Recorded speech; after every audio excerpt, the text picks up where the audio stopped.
रेगिस्तान की रात थी। हवा में सन्नाटा, सिर्फ खजूर के पत्तों की सरसराहट। एक छोटे से घर की छत पर एक गरीब मजदूर यूसुफ अपनी बीवी के साथ आसमान देख रहा था। बीवी की आंखों में आंसू थे। वो धीमी आवाज में बोली, यूसुफ, ये जालिम जाहिद कब तक हमें सताता रहेगा? कभी हमारी जमीन, कभी हमारा हक, अब तो डर लगता है। यूसुफ ने गहरी सांस ली और कहा, डरो मत। जुल्म की रस्सी चाहे जितनी लंबी हो, आखिरकार टूटती जरूर है। लेकिन बीवी को यकीन करना मुश्किल हो रहा था, क्योंकि जाहिद बस्ती का सबसे ताकतवर आदमी हर दिन और ज्यादा जालिम होता जा रहा था। जाहिद की हवेली में शोर गुल था। नौकर चाकर भाग दौड़ कर रहे थे, सुनहरे दिए जलाए जा रहे थे।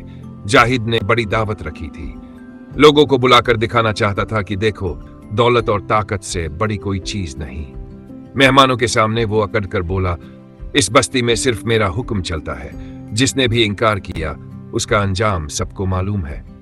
फिर हंसकर कहने लगा, गरीब लोग सब्र सब्र की बातें करते हैं, मगर सब्र से न पेट भरता है न इज्जत मिलती है। लोग मजबूरी में तालियां बजा रहे थे, लेकिन अंदर ही अंदर सब कांप रहे थे। यूसुफ अपनी बीवी को समझा रहा था, सब्र करो, हर किस्मत की रात लंबी नहीं होती, सुबह जरूर आती है। तभी अचानक आसमान पर बादल गरजने लगे, हवा तेज हुई, पेट झूमने लगे और फिर एक भयानक तूफान बस्ती पर टूट पड़ा। बिजली कड़की, लोग चीखने लगे। जाहिद की हवेली हिलने लगी, सोने की झूमर जमीन पर गिर गई, महल की दीवारें दरकने लगीं।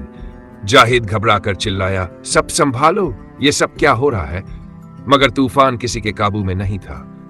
लोगों ने पहली बार उस घमंडी जमींदार को डरते हुए देखा। सुबह का मंजर जब सूरज निकला, पूरी बस्ती हैरान थी। जाहिद की हवेली मलबे में बदल चुकी थी। उसकी दौलत, उसका घमंड सब मिट्टी में मिल गया। लेकिन लोगों ने देखा, रेत के बीच वो छोटा सा घर जहां यूसुफ और उसकी बीवी रहते थे, बिल्कुल सलामत खड़ा था। बीवी ने कांपती आवाज में कहा, यूसुफ, ये कैसे मुमकिन है? सब कुछ तबाह हो गया, मगर हमारा घर। यूसुफ की आंखों में आंसू आ गए। उसने आसमान की तरफ हाथ उठाया और बोला, ये मेरे रब का इंसाफ है। घमंड मिट जाता है, मगर सब्र कभी जाया नहीं होता। घमंड और जुल्म चाहे कितना ही बड़ा क्यों न हो, आखिरकार उसका अंजाम बर्बादी है। और जो सब्र करते हैं, अल्लाह उन्हें ऐसी इज्जत देता है जिसे कोई तूफान भी गिरा नहीं सकता।